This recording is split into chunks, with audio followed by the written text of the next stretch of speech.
Agnes sat in the corner of the hut, rocking her infant son gently in her arms, his tiny fingers wrapped around the folds of her wrapper. Her heart swelled with gratitude. After so many years of waiting, of endless tears and whispered prayers, God had finally blessed her with a child. But peace was a luxury Agnes could not afford in this house. From the other side of the compound, the sound of an angry voice carried through the night. It was Monica, again. "How dare you, Agnes? How dare you take from my water pot?" Monica's voice was sharp, cutting through the night like a blade. Agnes sighed heavily, shifting her baby carefully to the other arm as she turned toward the angry woman standing in her doorway. Monica's dark eyes flashed with fury, and her hands were planted firmly on her wide hips. "I only took a single cup of water to mix pap for my child," Agnes said softly, her voice weary but steady. Monica let out a bitter laugh, stepping further into the hut. "And what gives you the right? Did you fetch the water? Did you carry the pot on your head from the river like I did? If you are so thirsty, go and fetch yours." Agnes blinked in disbelief. She knew Monica resented her, but this was cruelty beyond reason. Everyone in the village knew that today was Ikeneni, the sacred day when the spirits of the rivers and streams roamed freely. No human was allowed to fetch water, for it was believed that disturbing the sacred waters on this day would bring grave consequences. "Monica," Agnes said, standing slowly, "you know no one fetches water on Ikeneni. The elders have warned us. Even the children know the rule." Monica took a step closer, her lips curling in disdain. "Then return the water you took." Agnes swallowed hard. "How can I return what has already been used? My child was hungry." "Then go and fetch me another pot of water," Monica spat. A cold shiver ran down Agnes' spine. "Monica, please. You know what you are asking me to do is dangerous." Monica smirked, folding her arms across her chest. "Then suffer the consequences. Either you fetch the water, or you and your child leave my husband's house." "Monica, what nonsense are you saying? Leave which house? Your house or my house?"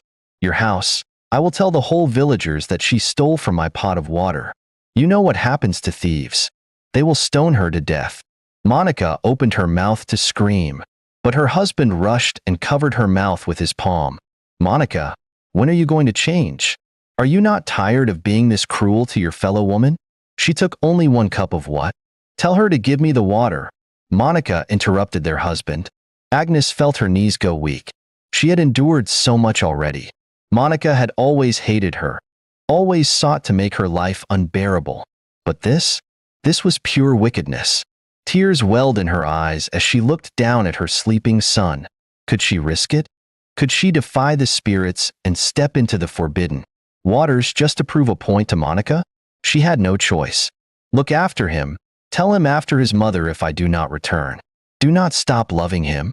Agnes said to her husband, "You aren't going anywhere? Let me go and fetch the water and die." Her husband replied angrily, "No, my husband. I will pay for my sin. I was the one that took the cup of water, and I will be the one to return it."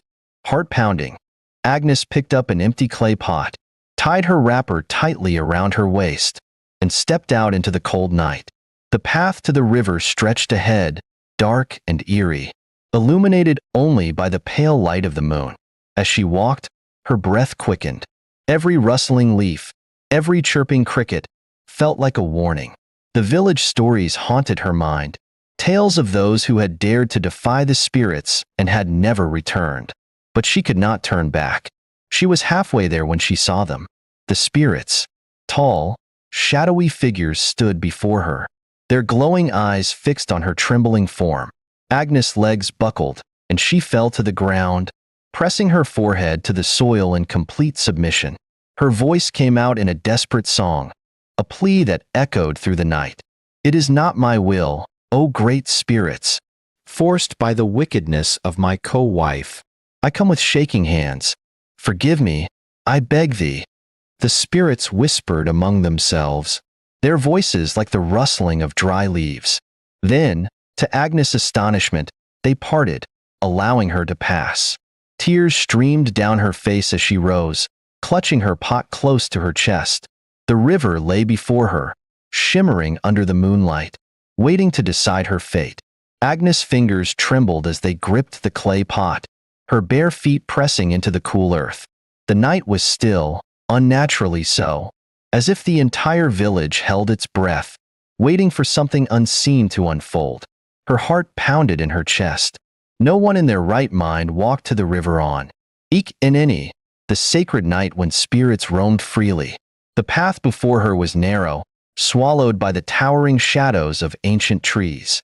Twisting branches reached out like skeletal fingers, and the wind whistled through the leaves, carrying whispers she did not understand.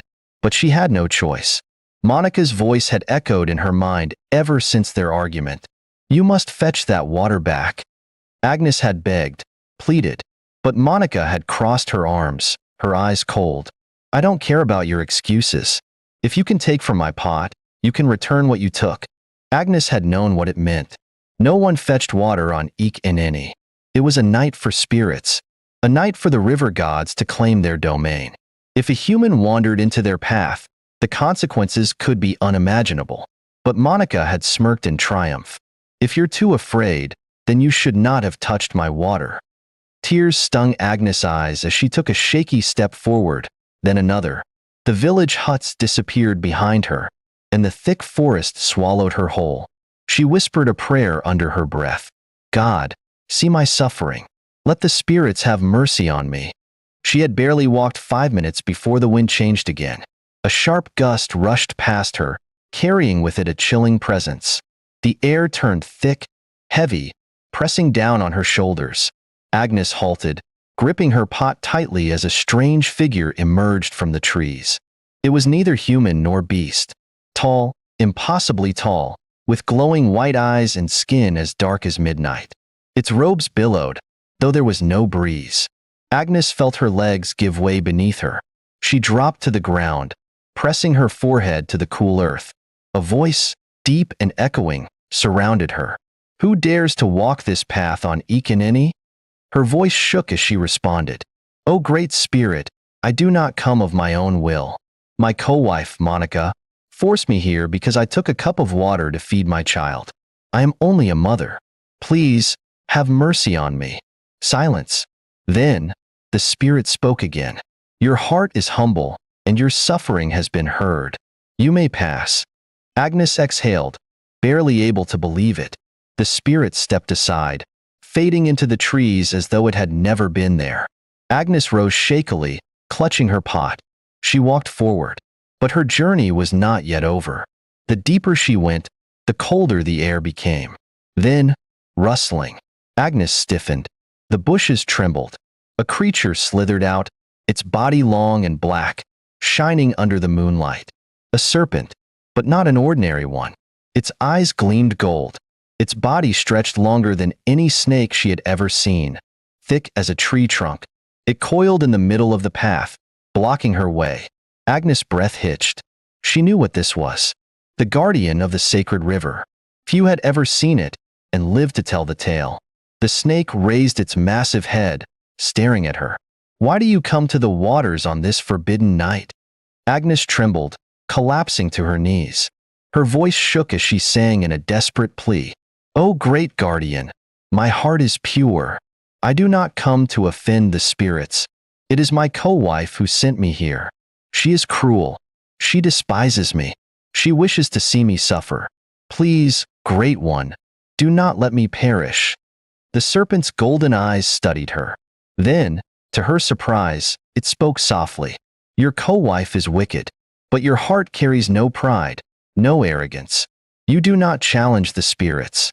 It shifted its massive coils. "You may pass." Agnes did not hesitate. She bowed deeply before carefully stepping around the great serpent, her pot shaking in her hands. She moved forward, her heart thudding. The river is closed now. She could smell it. But one final test awaited her. The trees thinned, revealing the wide expanse of the sacred river. It shimmered under the moonlight, unnaturally still. Agnes hesitated at the edge, her hands shaking. This was it. Slowly, cautiously, she knelt and lowered her pot into the water. The moment it touched the surface, the river rippled. A deep hum vibrated through the air, and the water glowed with an eerie blue light. Agnes froze. Had she angered the spirits? Then, something shifted beneath the surface. A woman emerged. Not a human woman. Her skin was pale blue, her eyes silver like the stars. Her long, flowing hair cascaded down her back, moving like liquid waves. Agnes' blood ran cold. A river goddess. The spirits stared at her, tilting her head. Then she smiled, a soft, knowing smile. The spirits have been watching you. Child, she said, her voice echoing like a song. You have suffered, but your patience has been rewarded. The goddess lifted her delicate hands, and suddenly, something appeared before Agnes, a small clay pot, its surface carved with strange symbols. Take this, the goddess said. Agnes hesitated, glancing up at her. What is inside? The spirit smiled again. You will see. Then, as quickly as she had appeared, the goddess melted back into the river. The water stilled once more. Agnes, breathless and trembling, picked up the small clay pot. She had done it. She had fetched the water. Now, she would return home.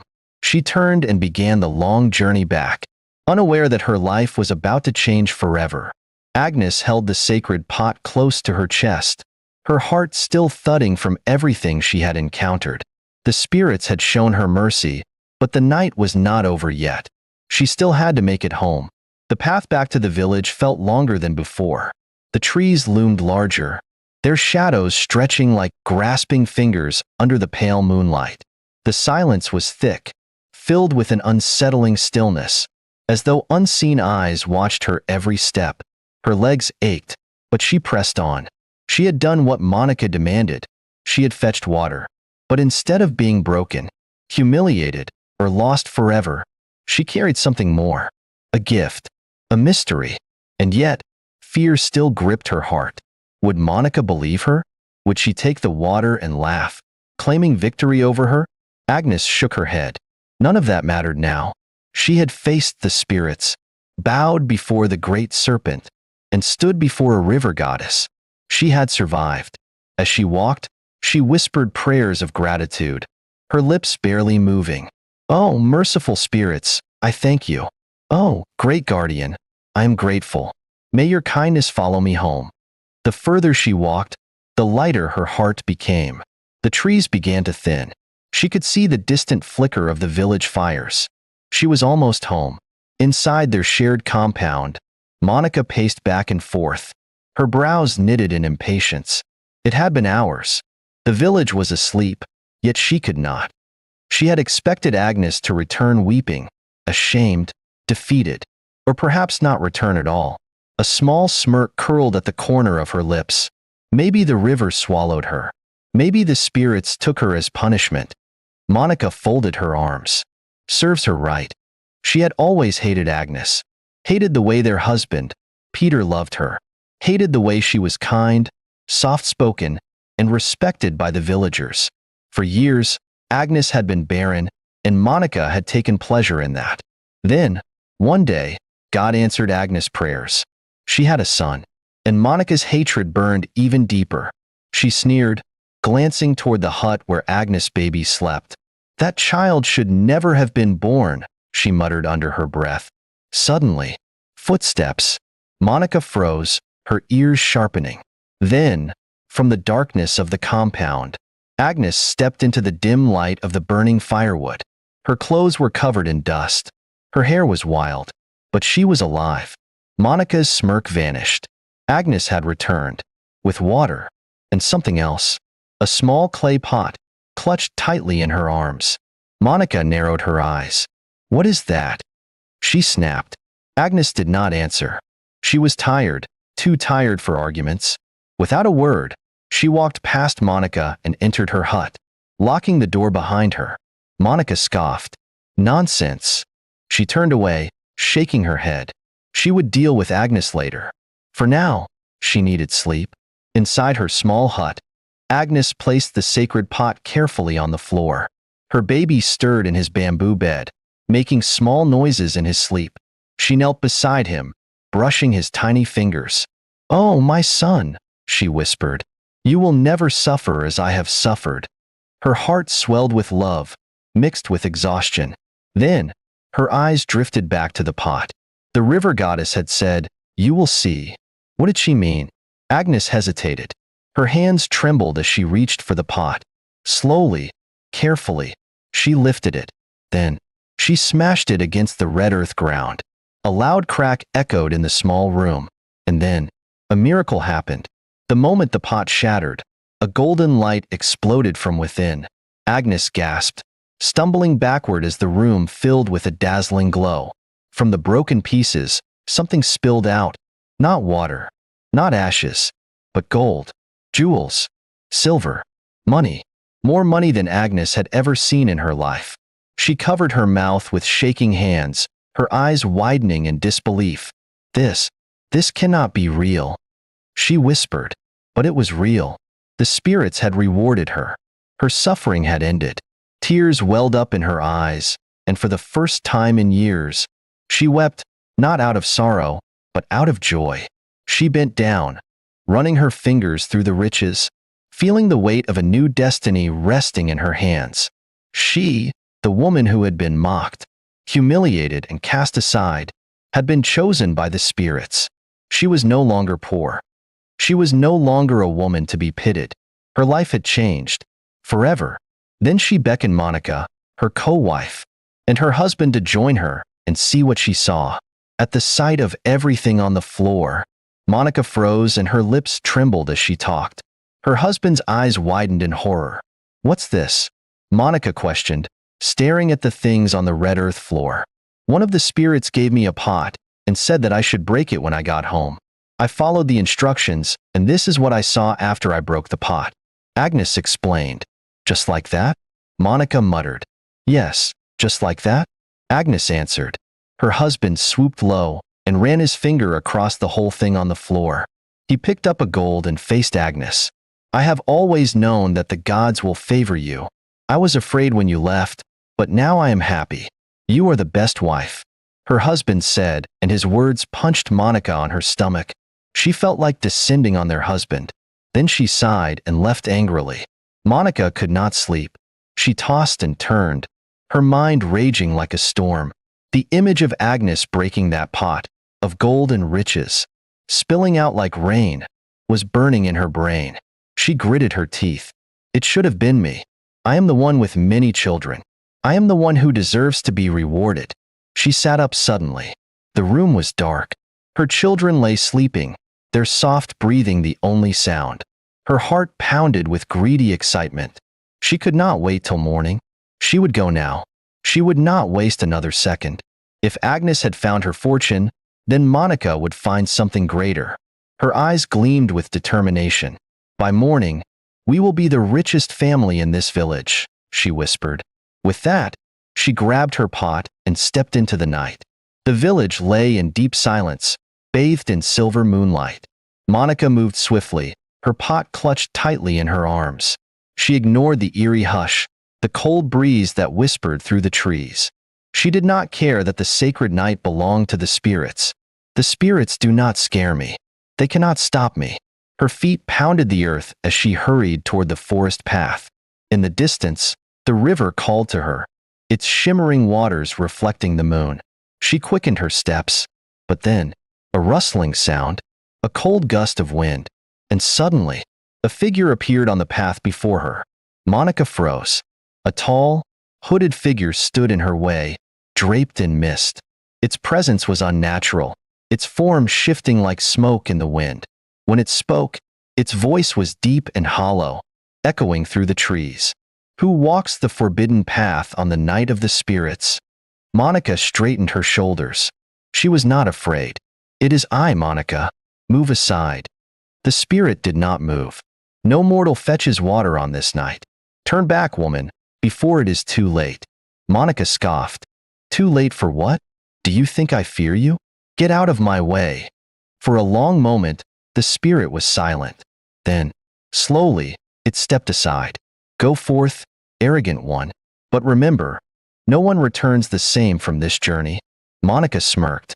"I will return richer than anyone in this village." And with that, she marched forward. The path twisted like a snake, leading her deeper into the forest. Then, a second spirit appeared. This one was enormous, its body made of solid stone. It blocked the path completely, its glowing eyes burning like fire. Its voice rumbled like thunder. Who dares walk this path without reverence? Monica rolled her eyes. Must I keep answering the same question? I am Monica. Now move aside. The stone spirit did not budge. Bow before me, and you shall pass unharmed. Monica clenched her jaw. I bow to no one. Step aside. The spirit's fiery eyes blazed. Then go, but know this, pride has its price. Monica barely heard the warning. She shoved past and strode on. The air grew colder. The trees loomed taller, their branches stretching like skeletal fingers. Then, a third spirit appeared. It was the most terrifying yet. A giant figure wrapped in tattered black cloth, its face hidden in deep shadows. Its voice was a whisper, yet it filled the night like a chilling wind. Arrogant one, turn back now, lest you meet your doom. Monica laughed. You spirits are all the same, full of empty threats. I do not fear you. The spirit's head tilted slowly, watching her with unseen eyes. Your tongue is sharp, but your fate is sealed. Monica pushed forward. The spirit vanished into the night. She smirked. Nothing could stop her. At last, Monica reached the riverbank. The water shimmered unnaturally, glowing in the moonlight. And standing in the middle of the river was her. The river goddess, tall, beautiful, powerful. Her flowing robes moved like waves, and her silver hair floated in the air. Her deep, endless eyes locked onto Monica. You have come, arrogant one. Monica did not bow. She did not kneel. Instead, she raised her pot. Give me my wealth. The river goddess did not speak. She simply lifted her hand. The waters stirred, and from beneath the surface, a clay pot rose, floating toward Monica. Take it, the goddess said. But beware. Your heart has called forth what awaits you inside. Monica snatched the pot eagerly. She did not thank the goddess. She did not show any respect. She turned and left. Monica's heart pounded with excitement. She could feel it. The gold, the riches. Her legs could not carry her fast enough. She needed to open this pot. She needed to see her fortune. She ran into her hut, slamming the door behind her. Her children stirred, rubbing their sleepy eyes. Mother, what is wrong? James, her eldest, asked. Monica's lips curled into a wild grin. Come, my children. We will open this together. She placed the pot in the center of the room. Her fingers trembled with greed. She was about to become the richest woman in the land. She lifted her hands and smashed the pot open. The moment the pot shattered, the room exploded. A black mist erupted, twisting and curling like living shadows. Then, they came. Monsters, beasts, creatures from the depths of the spirit world. Snakes, scorpions, hyenas with glowing red eyes, spiders the size of men. Monica screamed. Her children shrieked. One by one, the creatures swarmed. A giant snake coiled around James. A monstrous scorpion struck Joshua in the chest. A shadowy figure emerged from the mist, its face hidden, its laughter chilling. Arrogant one, it muttered. Your fate is sealed. Monica tried to run. She could not. The beasts devoured. The shadows were swallowed. The screams faded. By morning, Monica and her children were gone. All that remained was silent, and the broken pieces of a cursed pot. Birds sang their morning melodies, children yawned awake, and women emerged from their huts to begin their daily chores. But something was wrong. The air was heavy, as if the spirits of the night had left behind an invisible warning. The first to notice was old Mama Ruth, who lived near the path that led to Monica's hut. She had woken early, intending to fetch firewood, when she heard it. The eerie silence, the absence of laughter, the missing voices of Monica's children, who were always the first to wake and cause trouble. A shiver crawled down her spine. Mama Ruth frowned and reached for her walking stick. Something was not right. With careful steps, she made her way toward Monica's hut. And then, she saw it. The broken pot. Dark, cracked shards lay scattered in the dirt. The moment she saw them, a wave of dread washed over her. Her breath caught in her throat. "No," she whispered. She knew what it meant. Something terrible had happened. With trembling hands, she banged on Monica's door. "Monica! Monica! Wake up!" No answer. She knocked harder. "James! Joshua! Open the door!" Silence. The kind of silence that suffocates. A chill ran down Mama Ruth's spine. Her instincts screamed at her, "Do not open that door." But she had to. Her fingers trembled as she pushed it open. The door creaked on its hinges. And then, she saw it. Her knees buckled. Her breath stopped. Her walking stick fell from her hands. For a moment, she could not move. She could only stare. At the empty hut. At the scattered footprints leading nowhere. At the faint, lingering stench of something dark and unnatural. Monica and her children were gone. Mama Ruth stumbled backward, her heart pounding wildly. And then she screamed. The village stirred. Women rushed from their huts. Men abandoned their morning tasks. Children clutched their mothers' wrappers, their eyes wide with fear. Mama Ruth pointed a trembling finger at Monica's hut. "They are gone," she gasped. Monica and her children vanished into thin air. Gasps and murmurs rippled through the gathering crowd. Vanished? How? Did thieves take them? Or was it the spirits? A wave of terror swept over the villagers. They all knew. No one fetched water on the sacred night. And yet, Monica had gone. And now, she had paid the price. Agnes was in her hut, humming softly as she rocked her baby in her arms. Her heart was light. For the first time in years, she felt at peace. She had wealth now. Her son would never go hungry. For once, she did not have to worry about Monica's cruelty. Then, a loud wail shattered the morning air. Her hands froze. She turned sharply toward the door. A bad feeling crept over her.